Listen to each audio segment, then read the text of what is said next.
নির্দিষ্ট সমাকল definite integration দ্বাদশ শ্রেণীর আমরা নির্দিষ্ট সমাকলের যে সমস্ত প্রবলেমগুলো করছিলাম আজকে আমরা নতুন একটা পদ্ধতি শিখব, সেটা হলো প্রতিস্থাপন পদ্ধতি। সো প্রতিস্থাপন পদ্ধতিতে নির্দিষ্ট সমাকলন কীভাবে নির্ণয় করতে হয় সেটা দেখব। দেখো, প্রতিস্থাপন পদ্ধতি কিন্তু তোমাদের কাছে নতুন কিছু নয়। আমাদের একটা প্রতিস্থাপন বা পরিবর্তন একটা চ্যাপ্টারই ছিল যেখানে আমরা অনির্দিষ্ট সমাকলনগুলো নির্ণয় করেছি। এখানে আমরা কী করবো, এই প্রতিস্থাপন পদ্ধতি প্রয়োগ করে আমরা নির্দিষ্ট সমাকলন নির্ণয় করব। সো আমরা কী করবো, একটা এক্সাম্পল নিয়েছি। দেখো, 1 to e ইন্টিগ্রেশন দেওয়া আছে, লোয়ার লিমিট 1 to e দেওয়া আছে dx আপন x plus 1 plus log x। দেখো, তাহলে প্রতিস্থাপন পদ্ধতিতে যখন আমরা নির্ণয় করেছিলাম, যদি আমাদের লোয়ার লিমিট আপার লিমিট না থাকে তাহলে নিশ্চয়ই এটা আমরা প্রতিস্থাপন পদ্ধতির সাহায্যে প্রবলেম করেছিলাম। প্রতিস্থাপন পদ্ধতি কীভাবে নির্ণয় করেছিলাম, আমরা বলেছিলাম যে দেখব যে কার ডেরিভেটিভ উপস্থিত রয়েছে, যার ডেরিভেটিভ উপস্থিত রয়েছে তাকে আমরা প্রতিস্থাপন করেছি। এখানে দেখতে পাচ্ছি এখানে আমাদের কতগুলো ফাংশন আছে। দেখো, ব্র্যাকেটের বাইরে আছে x আর ব্র্যাকেটের ভেতরে একটা অংশ আছে, সেই 1 প্লাস log x। আলটিমেট এই log x এর ডেরিভেটিভ দেখো 1/x, এই 1/xটা বসে আছে। সো log x এর জেড ধরতে হবে আমাদের বা প্রতিস্থাপন করতে হবে, কিন্তু log x এর প্রতিস্থাপন না করে আমরা টোটালটাকে প্রতিস্থাপন করব। কেন? কারণ 1কে প্রতিস্থাপন করলেও দেখো এটা কত হয়ে যাচ্ছে, 1 প্লাস log x, এটা 0 হয়ে যাবে। সো আমাদের সুবিধা বেশি হবে। সো এখানে আমরা প্রতিস্থাপন কী করবো, ধরে নেব যে ধরি 1 plus log x equals to Z. এখানে ডেরিভেটিভ করো এবার, তাহলে 1 এর ডেরিভেটিভ 0, log x এর derivative 1/x dx equals to dz। এবার দেখো আমরা এখানে কী করব, এখানে আমরা প্রতিস্থাপন করার পরে যেহেতু দেখো এটা কোন চলরাশি আছে, এখানে আছে আমাদের x চলরাশি, আর আমরা এখানে কি প্রতিস্থাপন করেছি, এই আমরা এক্সটাকে আমরা নতুন একটা চলরাশির প্রতিস্থাপন করেছি, সেটা হচ্ছে জেড চলরাশি। আমরা জানি যে এই যে লোয়ার লিমিট আর আপার লিমিট দেওয়া আছে, এই লিমিটগুলো কার দেওয়া আছে বলো তো? এই লিমিটগুলো দেওয়া আছে আমাদের এই চলরাশির, এক্সের চলরাশি দেওয়া আছে। তাহলে যেহেতু আমরা এক্স চলরাশিটাকে নতুন একটা চলরাশি আমরা ইন্ট্রোডিউস করেছি, তার নিশ্চয় এর পরের লাইনে যখন লিখব ডিএক্স আপন এক্স, দেখো ডিএক্স আপন এক্স কত পেয়েছি আমরা, ডিজেড। সো ডিজেড, সো এই ডিএক্স আপন এক্স এর মান কত বসালাম, ডিজেড ডিভাইডেড বাই, আর এখানে দেখো 1 প্লাস এক্স, এটাকে আমরা জেড ধরেছি, so d z by z. So দেখো, এটা আমরা অনেক ডিটেলসে বললাম, কিন্তু এত ডিটেলসে বলা উচিত হলো না। কেন? কারণ তোমরা অলরেডি প্রতিস্থাপন পদ্ধতিতে যে চ্যাপ্টার রয়েছে সেই চ্যাপ্টারের অনেক ডিটেলসে শিখেছো। সো দেখো, আমরা লিখলাম কি ডিজেড বাই জেড। তাহলে বলো তো, এই যে লিমিট দেওয়া ছিল 1 আর আপার লিমিট ছিল ই, এখানে আমরা 1 আর ই লিখবো? লিখতে পারবো না। কেন পারবো না? কারণ এটা ছিল আমাদের এক্স চলরাশির লিমিট, আর যেহেতু আমরা নতুন একটা চলরাশি ইন্ট্রোডিউস করেছি, তার নিশ্চয়ই আমরা লিমিটটাকে চেঞ্জ করবো। সো লিমিটটা কী করে চেঞ্জ করছি সেটা দেখে নাও। লিখবো আমরা এক্স, আর এখানে লিখবো আমরা জেড।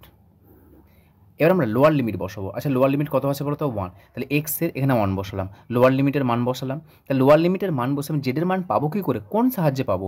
দেখো, এখানে একটা আমার রিলেশন দেওয়া আছে, দেখো 1 প্লাস log x সমান জেড, যেটা আমরা ধরেছি সেখানে সাহায্যে বের করবো। তাহলে এক্সে যাতে 1 বসাও, তাহলে আমরা জানি জেড সমান কত পেলাম, 1 প্লাস log x, এটা আমরা ধরে নিয়েছি।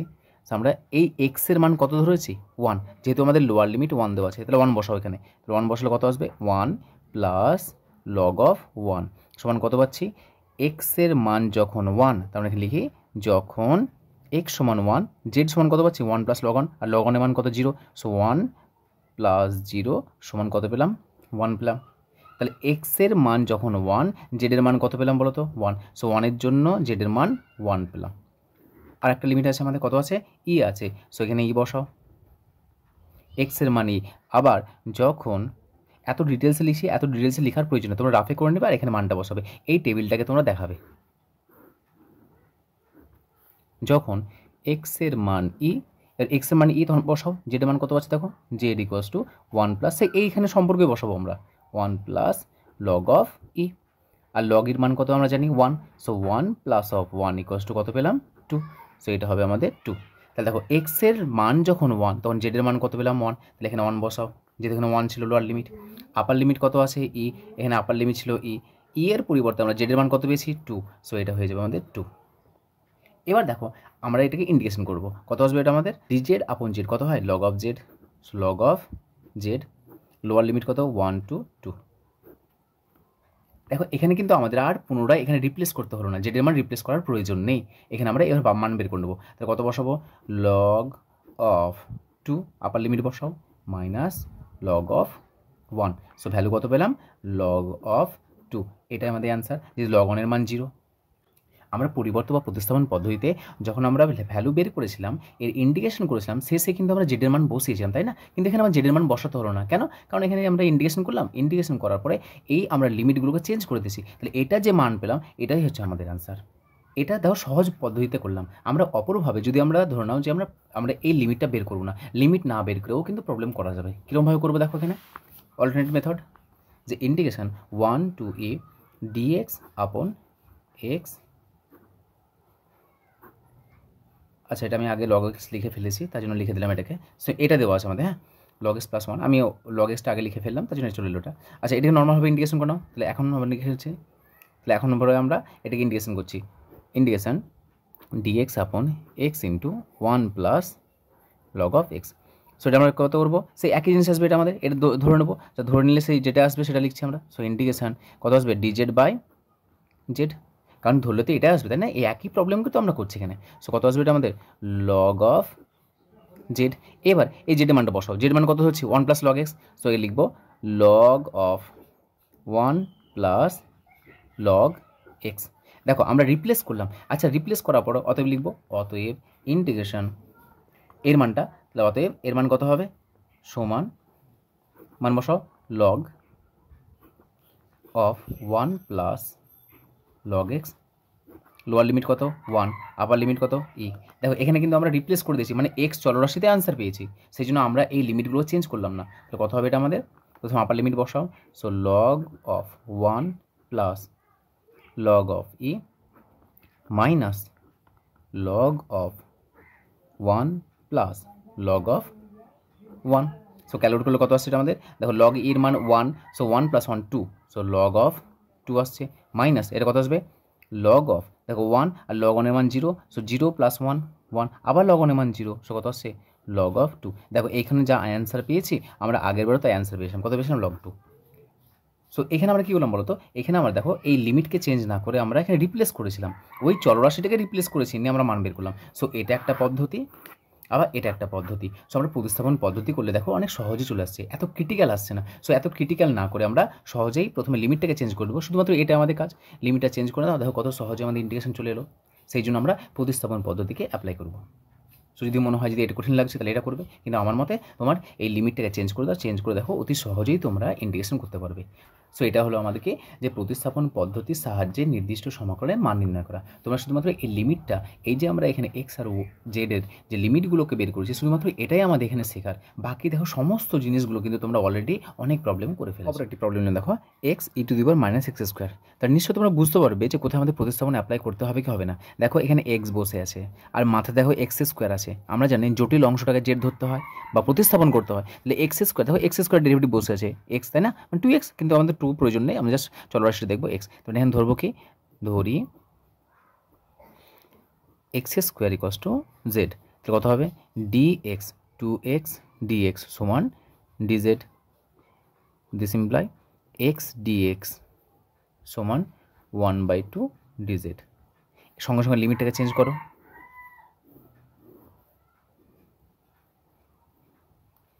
এক্স জেড, সেখানে কত পাচ্ছি আমরা, দেখো এই এক্স আর এই ডিএক্স এই দুটো মিলে কত পাচ্ছি আমরা, হাফ ডিজেড, হাফ ডিজেড। আর কত হচ্ছে এখানে দেখো e to the power minus x square, কত হবে e to the power minus x square সমান কত হচ্ছে z, so e to the power minus z. এবার দেখো এই লিমিটগুলো কার ছিল, 0 আর 1 হচ্ছে আমাদের এক্সের লিমিট, কিন্তু যেহেতু আমরা জেড ধরে নিয়েছি লিমিটটাকে চেঞ্জ করো, তাহলে এক্সের মান কত, প্রথমে হচ্ছে 0, সো 0 সাহায্যে আমরা জেডের মান বের করবো, আর যখন এক্সের মান 1 তখন আমরা জেডের মান বের করবো। তাহলে বলো তো এক্সের মান যদি 0 হয় তোমরা মুখোমুখি ক্যালকুলেট করতে পারবে, এক্সের মান 0 হলে জেডের মান কত, 0 না, 0। দেখো জেড ইকুয়ালস টু হচ্ছে আমাদের এক্স স্কোয়ার, তাহলে এক্সের মান যখন 0 তো জেড কত হবে 0 স্কোয়ার মানে 0, আবার এক্সের মান যখন 1 তখন জেডের মান কত হবে 1 স্কোয়ার মানে 1, আবার এক্সের মান যখন 1, এক্সের মান যখন 1 তো কত হচ্ছে জেডের মান, জেড ইকুয়ালস টু 1 এর স্কোয়ার ইকুয়ালস টু 1, তাহলে 1 এর মান হলে 1। তার মানে আমাদের এখানে এক্সের সাপেক্ষে যেমন লিমিট ছিল জেডের সাপেক্ষে লিমিটের কোনো পরিবর্তন আসছে না, লোয়ার লিমিট 0 ছিল, দেখো জেডের ক্ষেত্রে লোয়ার লিমিট 0, এক্সের আপার লিমিট 1, আবার জেডের আপার লিমিট 1, মানে হতে পারে এরকম, সেরকমভাবে প্রতিস্থাপন করেছে বলে আমাদের কোনো চেঞ্জ আসছে না, সো এটা কত হয়ে যাবে 0 to 1, কিন্তু অবশ্যই এটা বের করে দেখাতে হবে কিন্তু। ইকুয়ালস টু কত হবে আমাদের, দেখো হাফ বাইরে বেরিয়ে যাচ্ছে, integration E to the power minus Z DZ, integration E to the power minus Z কত হয়, so half into e to the power minus Z integration E to the power minus Z of -1, lower limit কত 0 to 1, 0 to 1, মান বসাও 1/2, সেই মাইনাসটা বাইরে বের করে দাও, so minus half e to the power -1 minus of e to the power minus of 0, তো এটা হচ্ছে minus of 1/2 into e to the power -1 minus e to the power 0 value কত 1, so minus 1/2 into e to the power -1 সূচকের নিয়মে নিচে নামিয়ে দাও 1/e -1, বা মাইনাসটা মাল্টিপ্লাই করলে কত আসবে 1/2 1 মাইনাস অফ 1/e। তাহলে দেখো এটা আমাদের অ্যান্সার হয়ে গেল। সো এইভাবে আমরা প্রতিস্থাপন সাহায্যে প্রবলেম করব। দেখো integration 0 to π/2 cos x dx আপন 1 প্লাস সাইন এক্স স্কোয়ার। আচ্ছা বলো তো এই প্রবলেমে আমরা প্রতিস্থাপন কাকে করব? দেখো তো dx এর আগে কে বসে আছে cos x, আচ্ছা কার ডেরিভেটিভ এটা 1 প্লাস সাইন এক্স স্কোয়ার, তার মানে সাইন এক্সের ডেরিভেটিভ না, সো শুধু সাইন এক্সকে যে আমরা জেড ধরবো না 1 প্লাস সাইন স্কোয়ারকে জেড ধরবো? যেহেতু এখানে আমাদের কত আছে cos x আছে, সো আমরা এখানে যেহেতু 1 প্লাস সাইন স্কোয়ার আছে তাহলে টোটালটা ধরবো না আমরা, কারণ টোটালটা যদি ধরি 1 প্লাস সাইন স্কোয়ারকে, তাহলে সাইন স্কোয়ারকে ধরলে কিন্তু আমাদের 2 সাইন এক্স cos x আর জটিল চলে আসবে, শুধুমাত্র সাইন এক্সকে আমরা যেটা ধরবো। সো ধরে নিচ্ছে এখানে যে ধরি সাইন এক্স সমান জেড, কেন? কারণ সাইন এক্সের ডেরিভেটিভ বসে আছে, তো কত হবে এখানে ডেরিভেটিভ করো cos x dx সমান dz, লিমিট চেঞ্জ করো এক্স জেড, এক্স এর লোয়ার লিমিট কত আছে, এক্স এর লোয়ার লিমিট 0 আছে, 0 বসাও, তাহলে যখন এক্স এর মান 0, এগুলো আমি লিখছি তোমরা পরীক্ষাতে লেখার প্রয়োজন নেই, জাস্ট তোমরা মান বের করবে, এই টেবিলটা আমাদের প্রয়োজন।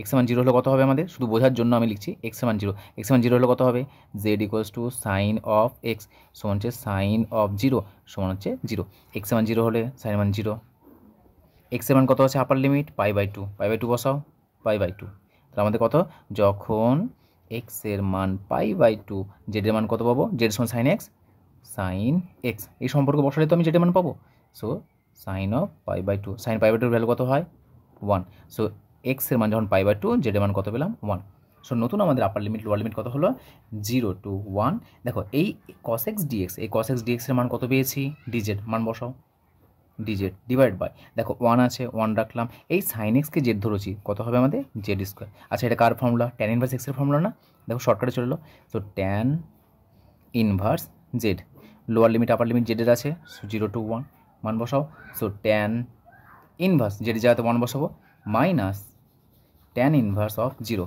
যেহেতু বাইরে ট্যান ইনভার্স আছে ভেতরে 1টাকে ট্যানের আকার লিখবো, so tan inverse of tan π/4 minus tan inverse of কত এটা ট্যান 0 মান 0 হয়ে যাবে আমাদের ভ্যালু, এটা হলো দেখো এটা কত আসছে আমাদের ট্যান ইনভার্স আর ট্যান পরস্পর ক্যান্সেল হয়ে যাবে, কত হবে π/4, আর ট্যান ইনভার্স আর ট্যান ক্যান্সেল হয়ে গেলে 0 আসবে, সো এটা আর লেখার দরকার নাই, অ্যান্সার কত হবে π/4, এটা হচ্ছে আমাদের অ্যান্সার। দেখো প্রতিস্থাপন করলে আমরা রিপ্লেস না করে কত সহজে আমরা করলাম, তাই না? সেই জন্য তোমরা এই লিমিটটাকে চেঞ্জ করবে, তাহলে অতি সহজে তোমরা যে কোনো প্রতিস্থাপন পদ্ধতির সাহায্যে নির্দিষ্ট সমাকলনগুলো তোমরা নির্ণয় করতে পারবে।